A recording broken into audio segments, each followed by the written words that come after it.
Coming up on Locked On Dodgers, the Dodgers signed a starting pitcher, but maybe not the one you were hoping they would. The finalists for all the postseason awards were announced, and we'll get to a couple more listener questions. A lot to get to, so let's get Locked On Dodgers.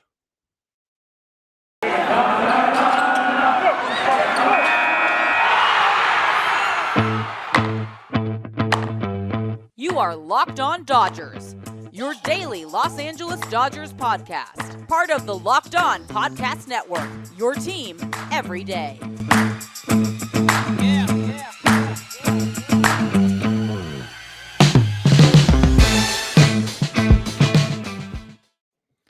Hello, Dodger fans. I am Jeff Snider of Baseball Essential, and this is Locked On Dodgers, part of the Locked On Podcast Network, your team every day. Vince is at the Laker game on Monday night, so we are doing a split episode, so he will be with you for the second half of this show. Thank you for making Locked On Dodgers your first listen every day. Remember, this show is free and available on all podcast platforms and on YouTube simply by searching for Locked On Dodgers. This is the daily podcast covering the Los Angeles Dodgers, bringing you the smart fans' perspective on our boys in blue. And my little notes that I read when I'm doing the intro still say world champion Los Angeles Dodgers, because while I have stopped saying it on the show, I can't bring myself to delete the words. So I am in a bit of denial right now. Hopefully the Dodgers in a little less than a year will go back to being the reigning World Series champs, and I can go back to saying that on the podcast. But for now, they're just the Dodgers. They're still the best team in the best team in baseball. We're all still lucky to be Dodger fans. So, you know what, we'll take it. So we're going to talk Dodgers today. Some actual news, some offseason news. The Dodgers signed Andrew Heaney. I'm not going to talk much about that. Vince is going to cover that in his half of the episode, partly because I talked about it yesterday on my solo episode about the idea of them possibly signing him. And so now that it's happened, he can dig more into that. I don't want to repeat myself too much. So I'm going to talk a little bit about the postseason awards that were what they call finalists. Really what it means is they've already done the voting and counted the votes, and the top three vote getters are announced today. And then in a week and a half, they'll announce who actually won the awards. So that's a way of drawing out the tension or drama or excitement or whatever emotion you associate with postseason awards. So all that stuff was announced today. We're not going to talk about all of them. We're only going to talk about the ones that affect the Dodgers. And really, that's only the National League Cy Young Award voting. Max Scherzer is a finalist for the Cy Young Award. No other Dodgers are. Walker Buehler and Julio Urias were potentials. But Walker Buehler or Max Scherzer is the only one who is in the top three. I think that pretty much guarantees Walker Buehler is finishing fourth in the voting. And so we'll see what happens. Julio will finish fifth or sixth or seventh, somewhere in that ballpark, probably. But we know that Scherzer will be somewhere between first and third, and hopefully he'll be first. The other two finalists are who we expected: Corbin Burnes and Zach Wheeler. Those guys, those three and Buehler were kind of lumped together. And I want to jump into, I got a question from my friend and our loyal listener, Heather Jensen. She is awesome. By the way, Heather just ran the New York City Marathon on Sunday. So congratulations to Heather. I told her I was planning on running that one, but then I accidentally spent most of the last 44 years doing the opposite of training for a marathon. So I didn't run it this year, but maybe next year, who knows? I think we all know. But Heather said, "Hey Jeff, I hope you're well." Well, thanks, Heather. I am well. She said, "Does it seem like the Dodgers got shut out of a lot of categories for awards? I don't get it. Is there such a thing as a World Series champs backlash where the winner from the previous year performs as well, yet sees a drop in recognition?" And then she said, also, why no Buehler or Julio in the finalists? Corbin Burnes was bad in August, just like Walker was in September. She thinks that Walker and Julio both got snubbed. And, that's the first question is really interesting. The World Series champs backlash. I don't think that's it. Honestly, I think the Dodgers this year were just a well-rounded team that, if you think about, Mookie was a MVP finalist last year.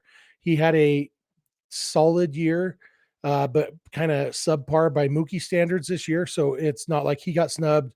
Bellinger, former MVP, he was hurt most of the season. Seager, MVP talent, he was hurt for a lot of the season. Justin Turner had a good season for Justin Turner, but not what anybody would call an MVP season. Really, Max Muncy is the only guy who you would put in the conversation. But then he really, really struggled the last month or month and a half of the season and kind of dropped himself out of contention for the MVP. And so the fact that the Dodgers don't have any MVP finalists, it feels about right to me. The guys who are in the finalists, Bryce Harper, Juan Soto, and Fernando Tatis Jr., all make sense. You could make arguments for a couple other guys, replacing those guys. If Muncy had been one of the three, I could see somebody voting for Muncy for third place of the MVP, but I don't think the Dodgers had any legitimate snubs there in MVP. We'll get to Cy Young last. Rookie of the year, Dodgers had some rookies who were good. Alex Vesia and Phil Bickford, I think were both technically rookies, but relief pitchers almost never win Rookie of the Year. You have to generally be a closer if you're going to do that. And there were some decent rookies of the year or rookies in the National League, so there's not really any snubs there. Manager of the year, I honestly believe that Dave Roberts probably, there's so much narrative involved, and so you've got Mike Schilt, whose team won a bunch of games in a row to make it to the playoffs after being lousy. Mike Schilt got fired from his job. I tend to think that that probably says more. No, it doesn't always, but in this case, I think that says more about him than the fact that he got some votes for Manager of the Year. Gabe Kapler is obviously going to win the Manager of the Year award, so it doesn't really matter who finishes second and third. It's going to be Schilt and Craig Counsell finishing second and third in some order. I think Dave Roberts probably deserved it more than either of those guys with what the Dodgers went through injury-wise and to still win 106 games.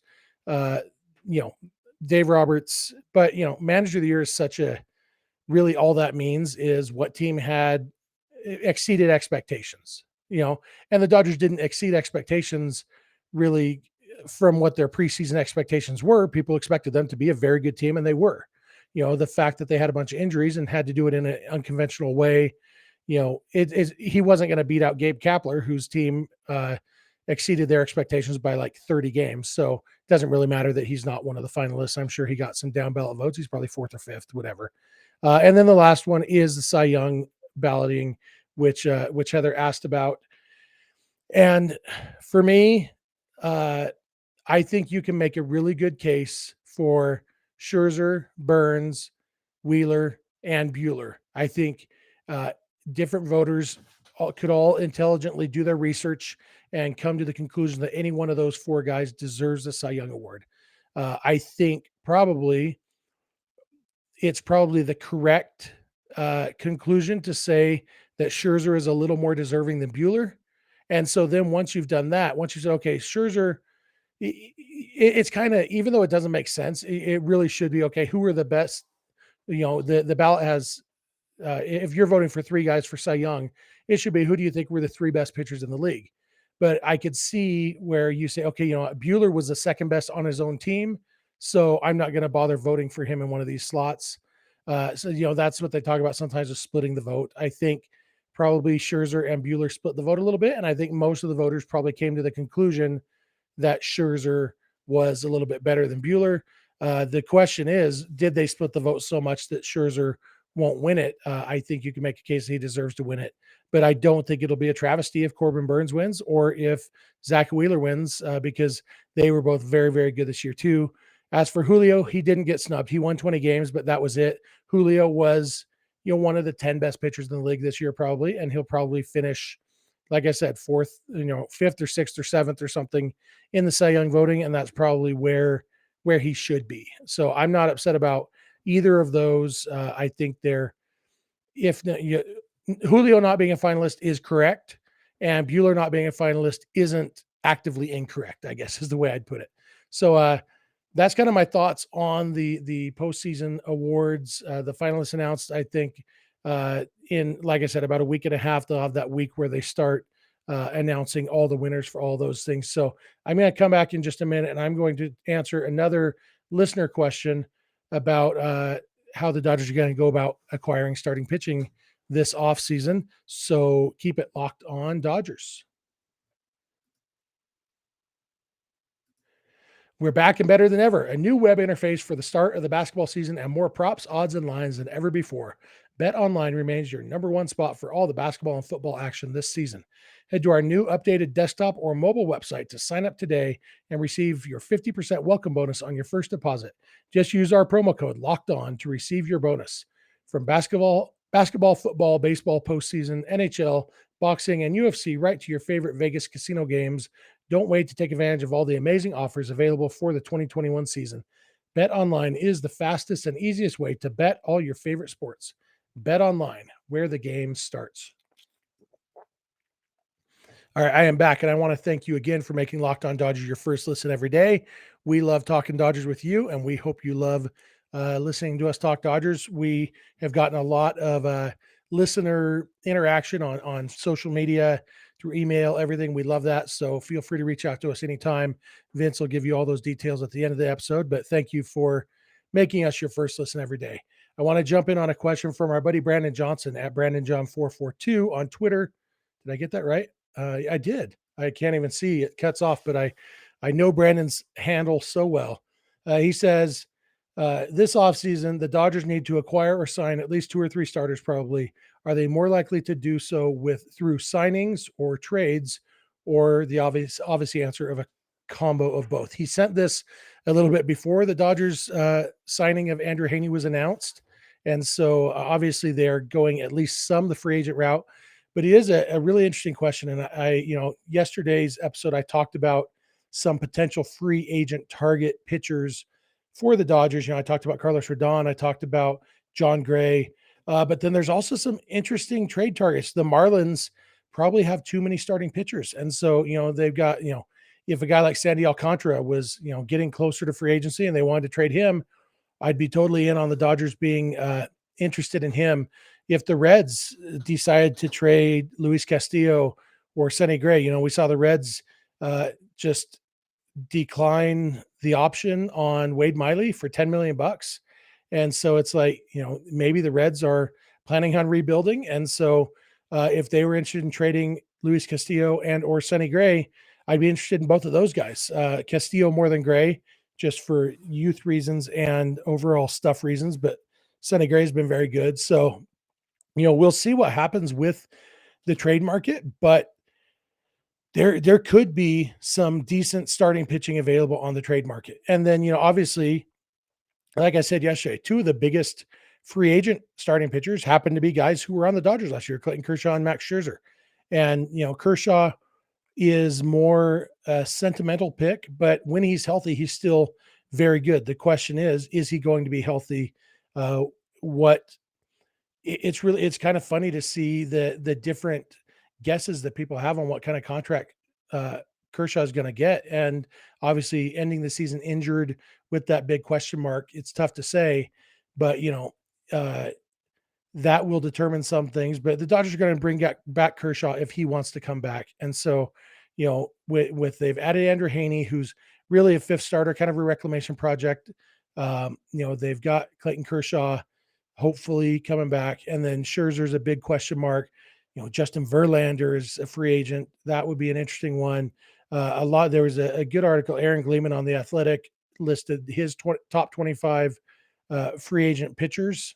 And, so there's some decent arms available on the free agent market. And so I do think that free agency, to answer Brandon's question directly, I think free agency will be the primary mode of adding starting pitching for the Dodgers. But I think they're definitely going to be involved if some of these names become available in trades. The reason that free agency is kind of the default is because we know who's available via free agency right now, and we don't know who's going to be available by trade. And so at this point in the offseason 2 years ago, we didn't know that Mookie Betts was actually going to be available. There were rumblings that he might be, but we didn't know that, And so there could be some big name pitchers traded this offseason that right now we don't even have an inkling that they're available. And so I think they have to go into the offseason targeting free agency and then kind of be open to trades if that comes up, which maybe is a cop-out answer. No more of a cop-out answer than Brandon's, combo of both. So I guess, Brandon, you and I are both cop-out answer guys. But I do think that's probably the approach that they are taking. So I think that's going to about do it for me. Like I said, Vince will come along. He will talk more about the Andrew Heaney signing. And I assume it's Haney and not Heaney. I don't know. It's something I should have looked up before I started recording, or at least before I started saying his name. But this is 2 days in a row that I've said Haney. And so I'm going to stick with Haney. And if I'm wrong, maybe he'll correct me on the podcast like Matt Beatty did one time when I accidentally called him Matt Beatty when he was a guest on the podcast, and he yelled at me and cussed me out. No, he was very nice about it. But yeah, whatever that guy's name is, Vince is going to talk about that. He may, depending on how long that goes, he may grab another question or two from our question bin from the questions we've gotten from you listeners. So thank you for, feel free to keep submitting those questions through social media, through email, through voicemail or text message or whatever. Like I said, at the end of the episode, Vince will give you all that info if you don't know it. And that's about it for me. Thanks for making Locked On Dodgers your first listen every day. We love talking Dodgers with you, and Vince will be along in a minute. Yo, yo, yo, Vince Samperio, Chavez Ravine Fiends here to close out the episode. Before we head into the break, just one other bit of Dodger news that we got on Monday is that Corey Seager is planning to decline the qualifying offer from the Dodgers. I wouldn't necessarily categorize it as news, I guess. It was more of a formality. We knew that Corey Seager wasn't going to accept the qualifying offer. He's going to go sign a multi-year, probably multi-$100 million contract somewhere, maybe with the Dodgers, maybe not, but it was expected and nothing to really read into. Chris Taylor was the more intrigue in terms of would he accept, would he not. $18 million for 1 year. That's a nice little hefty payday for 1 year. And if he has another good year, he could still probably get a similar contract, 2 to 3 years next offseason if that was the case. But if who knows, he might have some 3-4 year deals that people have reached out to him about. Maybe he wants to take the security of the 18 mil before the CBA stuff. I don't know. That's where the intrigue comes in, and I believe he has till Sunday to decide, I think. But either way, Corey Seager rejected it. No surprise there. I wouldn't read into it at all. He still could return to the Dodgers and not be an issue at all. Around the league so far, Nick Castellanos rejected his qualifying offer. Michael Conforto rejected his qualifying offer. I don't expect the Dodgers to be in on Conforto, but, there might be a world where they are in on Castellanos, so just maybe keep an eye on him. And that's all we got from the qualifying offers. So we're going to come back. I'm going to talk about the Andrew Heaney signing. Looked it up for you, Jeff. It's Heaney. And close out the episode. So make sure to keep it Locked On Dodgers. Thanks for making Locked On Dodgers your first listen every morning. We are free and available on all platforms and on YouTube, so make sure to check us out. All right, so the Dodgers started free agency and signed Andrew Heaney to a 1-year deal worth $8.5 million. And I saw some mixed reactions on Twitter, and I did tweet out that it seems like Dodgers Twitter just never changes. This one was a lot less wild than I've seen before, but the Dodgers signed a minor player / role player / depth player, and then Dodgers Twitter acts as if like that's the only signing the Dodgers are allowed to make, so they overreact a little bit, and then it all happens every year, cycle in and out over and over. But either way, Andrew Heaney, I mean, he's not necessarily a depth signing at the moment. Yes, he would be in the Dodgers rotation. But I don't expect that, I expect him to maybe still be in the Dodgers rotation, but I don't expect him to be the number 3 starter in that rotation. So he's a guy who has good stuff. I mean, he was a highly touted prospect back in the day. The Dodgers had him for a little bit, traded him for Howie Kendrick. He went to Anaheim, and he was okay for the Angels, just kind of one of those guys, a innings eater type, a decent pitcher, number 4 or 5 starter. Although, unfortunately for the Angels, he was their number 1, 2, 3 starter over there because they never have any pitching. But with the Dodgers, probably going to be a number 4 or 5, maybe even a number 6 type starting pitcher. And here's the thing that, a lot of Yankee fans, because he was really bad with the Yankees, were like, oh, good job, Dodgers, or congrats, Dodgers, or, you're more than welcome to have them, Dodgers.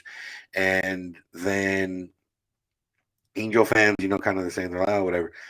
But for me, it's like, how many times has a player come to the Dodgers and become worse? Not that often.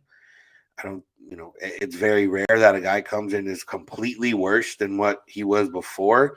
And the Dodgers, I'm not going to say, that Yankees and Angels and their pitching staff or coaching staffs and pitching coaches and analytics departments aren't as good as the Dodgers.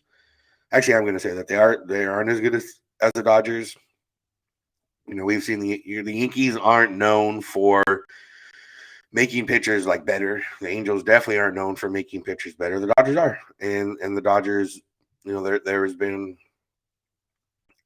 a lot of pitchers that have come to LA and been better than they were before.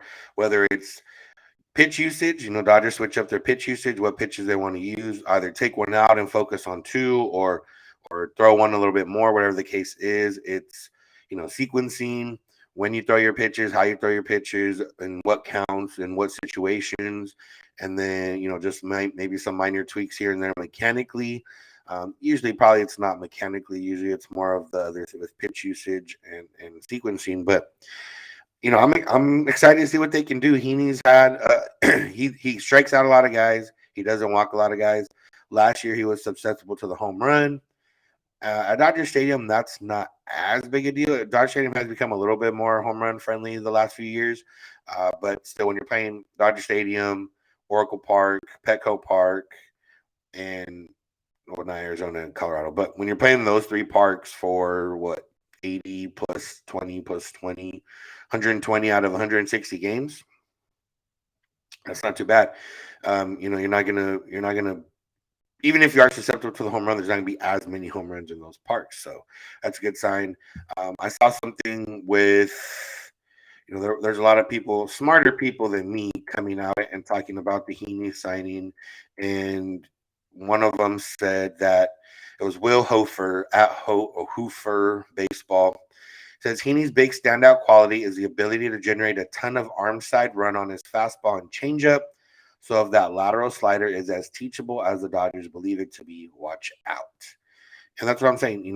It's whether it's adding a pitch, or I don't know if he has a slider already, but if it's something that's they can just teach him real quick, add a little pitch here and there, then it's going to benefit the Dodgers a lot. And he's going to be a guy that they don't need him to be a Cy Young candidate. They're going to need him to be a guy that gives you 25, 30 starts and around maybe 3.54 ERA, and just gives you a chance to win every time out, and gives you, like I said, I don't want to say it's a depth. It's a depth. Okay, he did have a slider early in his career, but he doesn't have a slider now. Right now he has fastball, curveball, changeup. So maybe they bring that slider back if that's the case. But either way, it's a matter of, if Andrew Heaney's starting game 3 of a potential NLDS or NLCS next year, maybe something went wrong. But also, we just saw the NLCS where the Dodgers only had 2.5 starting pitchers. Max Scherzer pitched in the first series, but wasn't able to pitch much in the NLCS or pitch effectively. They had Walker Buehler, who just wasn't quite what Walker Buehler, the standards we expect. Julio, same thing, wasn't quite what we expect out of Julio. And they just ran out of pitching, and Tony Gonsolin, we're not sure what they're going to get out of him. He could revert back to 2020 form and be really good. He wasn't bad in 2021, but he just, through injuries and never really got it going. He never was really able to be counted on as a starting pitcher going 5-6 innings. He was more of a 3-4 inning type of guy. And then David Price, I think David Price might get traded this offseason, but that remains to be seen. Either way, he's not going to be counted on to be a major contributor to the rotation. So, you need guys like Andrew Heaney. And I was joking around with my brother and my dad, just saying, they should sign like 10 guys like this, like 10 guys to $5 to $10 million deals and see what happens. Take flyers and see how it goes. We saw the Giants not to that extent, but they had a bunch of guys on 1-year deals last year. DeSclafani and Gausman and Alex Wood and Cueto wasn't on a 1-year deal, but they didn't bring him back for next season. But you go see what you can do. If you trust your coaching staff to make somebody better, and you trust everything else around you, your defense, which needs to be shored up, but you trust your defense, you trust everything else, why not go get a guy and see what he can do, and he can provide you some innings. And if Andrew Heaney can give the Dodgers 150 plus innings next year at around a 3.54 ERA, that's exactly what they're going to get. Their money's worth $8 million right there, and save some other arms. I think Jeff mentioned it on one of the episodes about maybe going to a 6-man rotation next year. And depending who they sign here in the offseason to be in that rotation, it's very possible they do that. It would hurt. The only thing it would hurt is Walker Buehler and Julio and anybody else's maybe Cy Young chances, because they wouldn't get 30 starts and maybe get 20 to 25 starts. But sorry, realistically, at the end of the day, Cy Youngs don't mean too much, and World Series championships do.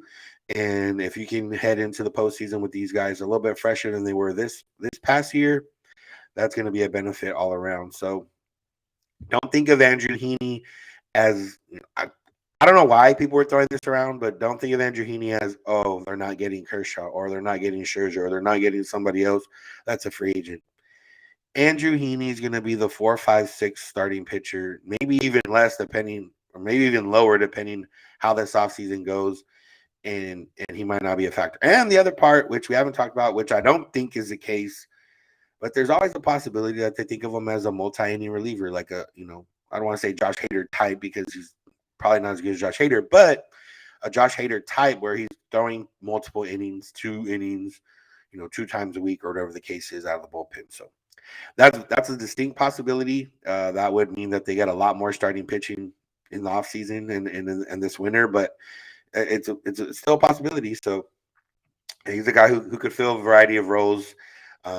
Maybe I don't know if he's going to have a press conference or anything. I don't think he's that big a signing, but that would be one of the questions I'd want to ask is, did the Dodgers offer you a starting rotation spot, or did they just sign you and figure it out? And we're just going to have to wait and see. So that's going to do it for today's episode. Thank you all for listening. Thank you for making us your first listen every morning. We are Locked On Dodgers. We are on all audio platforms, wherever podcasts are found, and we're on YouTube, so make sure to check us out. We'll be back tomorrow. Unless the Dodgers make any more signings, we'll be back tomorrow answering more of your questions and seeing if anything else happened around the league.